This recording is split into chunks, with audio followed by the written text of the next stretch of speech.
The horror genre for me was kind of, as a child, the forbidden fruit, because in the 80s there was a lot of slasher movies, and my parents were always like, don't watch those movies, and so that I would naturally want to watch them then.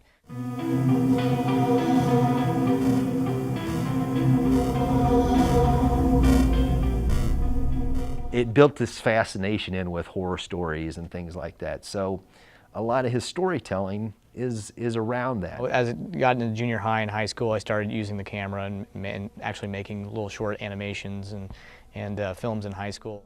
Patrick Rea was one of the most driven students that I've ever seen. Coming to KU benefited me in the sense that the big thing was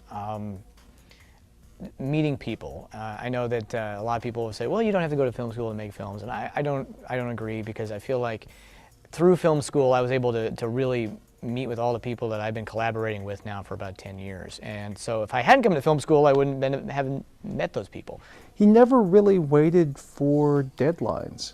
I mean, he was a real self-starter. Sino Reality Pictures was formed in 2001. Ryan Jones and I met each other at first semester at KU, at a KU Filmworks meeting, and I had brought a rather daunting project to the KU Filmworks to make, and it ended up not getting selected because it was kind of ridiculous. He and I worked together on it for about a year and a half, and then we decided to form Sino Reality Pictures, and we started making more and more short films. If we had any free time, we were working on 2 or 3 projects at once. He's got a lot of talented people. I've noticed over the years he's able to get talented people in this area to work on his films. It's really cool to work with somebody who is incredibly creative and incredibly organized. That's a rare combination. Patrick puts a great deal of pre-production planning into his films. Every one of his films is storyboarded to within an inch of its life. I mean, literally, he goes through and he storyboards and he shot lists every single one of his films.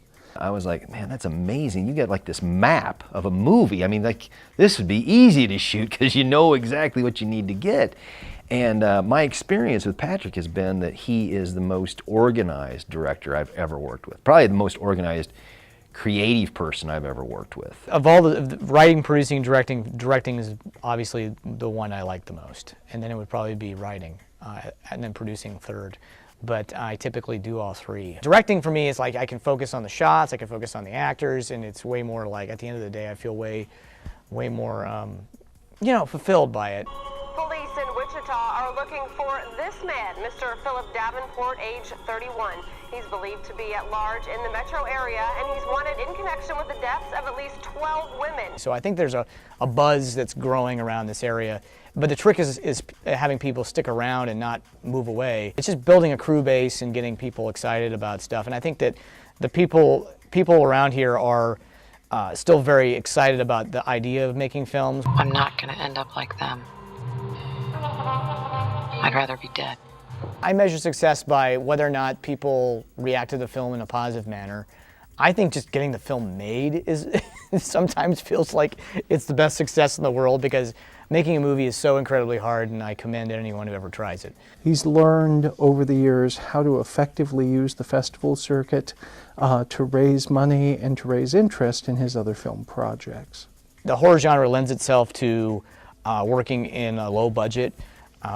While, if you want to make a sci-fi action movie, you got to have a lot of money. With horror, you can do a lot with very little. The horror community has really embraced him, and that for me as a producer, from a marketing standpoint, that makes me feel really warm and fuzzy, because it's like, hey, guess what? There's already kind of this market built in for Patrick's films. We just got to go make it. I see Patrick as someone who will have a long and illustrious career in making horror films. Well, really making any films that he sets his mind to.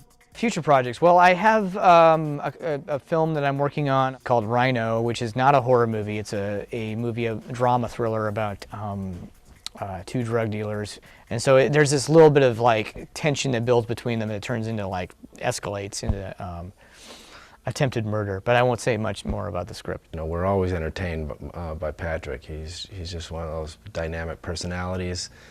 He's always a mover and shaker and has something going on and a story to tell. You know, and he's not waiting for a ship to come in. I mean, he's actually actively building a ship because he's going sailing somewhere. And you just kind of want to go along for the ride.